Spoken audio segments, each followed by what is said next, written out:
গভীর রাত্রি, ঝিঁঝি পোকা ডাকছে, নিশ্চুপ নগরে সবাই ঘুমিয়ে পড়েছে। নির্জন শ্মশান, শেয়ালের ডাক। দুটো মানুষ চুপি চুপি শ্মশানে কি যেন রেখে দিয়ে চলে গেল। নমস্কার, ধর্মের আড়াল এই চ্যানেল থেকে আপনাদের সবাইকে আন্তরিক শুভেচ্ছা জানাচ্ছি। আজকের ভিডিওটা খুবই গুরুত্বপূর্ণ এবং মজার ঘটনা নিয়ে, তাই বলছি আপনারা পুরো ভিডিওটা দেখুন, আমার চ্যানেলটা সাবস্ক্রাইব করুন এবং লাইক, কমেন্ট ইত্যাদি করুন। শুরু করা যাক। গভীর রাতে জরা নামে এক রাক্ষসী তার দলবল নিয়ে প্রতিদিন শ্মশানে জমায়েত হতো। তারপর থেকে সেখানে বিভিন্ন জায়গায় তারা চলে যেত।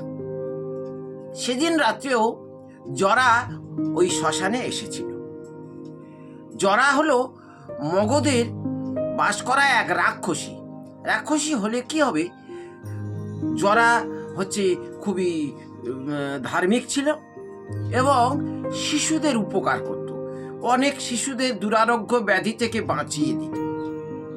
সাত্ত্বিক রাক্ষসী, রাক্ষস বংশে জন্মগ্রহণ করলে কি হবে, জরা ছিল সাত্ত্বিক এবং তাকে অনেকে ষষ্ঠী বলে ডাকত।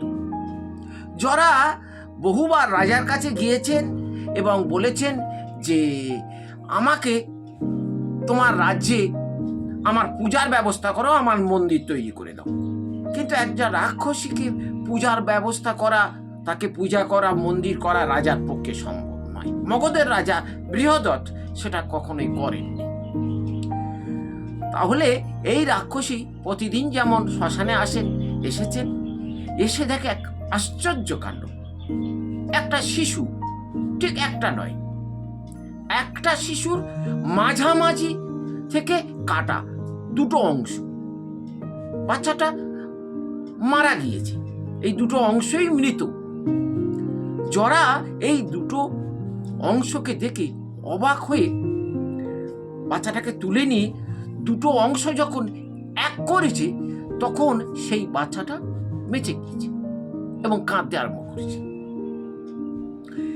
জরা করলেন কি, উনি তারপরের দিন সকালবেলা এই শিশুটাকে নিয়ে রাজার কাছে গেলেন। রাজার কাছে গিয়ে বললেন যে এই শিশুটা আমি শ্মশানে পেয়েছি। শিশুটা ছিল রাজা বৃহদত্তের রানী, দুই অংশ শিশু জন্ম দিয়েছে এবং মৃত শিশু। জরার স্পর্শে শিশু প্রাণ পেয়েছে এবং জুড়ে এক হয়েছে। আপনারা জানেন মহাভারতের বিখ্যাত চরিত্র জরাসন্ধ। এই জরা রাক্ষসী শিশুটাকে বাঁচিয়েছিল বলে, তাহলে জরার নাম অনুযায়ী নাম হয়েছে জরাসন্ধ, রাজা জরাসন্ধ। আপনারা নাম শুনেছেন। রাজা বৃহদত্ত বললেন যে তুমি তো আমার খুব উপকার করেছো, তুমি কি চাও? জরা বলল যে আমি তো চেয়ে এসেছি আপনার কাছে, আপনি দেননি। আপনার রাজ্যের মধ্যে আমার মন্দির করে দেন এবং আমাকে ষষ্ঠী রূপে রাজ্যবাসীকে পূজা করার নির্দেশ দেন। রাজা বললেন হবে। যারা বললেন আরো একটা আছে, আমার পূজাতে মাংস দিতে হবে। রাজা বৃহদত্ত বললেন কোন শুভ কাজে তো মাংস দেওয়া যায় না। যারা বললেন হ্যাঁ, আমার পূজা যখন হবে, বাচ্চা যখন জন্মাবে 1 মাস পরে আমাকে পূজা দিতে হবে, সেই পূজাতে আমাকে মাংস দিতে হবে। বিয়ে, অন্নপ্রাশন, এইরকম শুভ কাজে মাংস দিতে হবে। রাজা বৃহদত্ত বললেন যে মাংস দেওয়া সম্ভব নয়, তোমাকে হাঁসের ডিম দেওয়া হবে। এখন কথা হলো, ডিম পূজাতে দেওয়া হবে, এখনো দেওয়া হয়। ডিম যদি আমিষ হয় তাহলে পূজাতে দেওয়া হচ্ছে কেন? শুভ অনুষ্ঠান, বিয়ে, অন্নপ্রাশনে, ষষ্ঠী পূজা, বিয়ে, অন্নপ্রাশন, এই সব শুভ কাজে ডিম দেওয়া হচ্ছে কেন?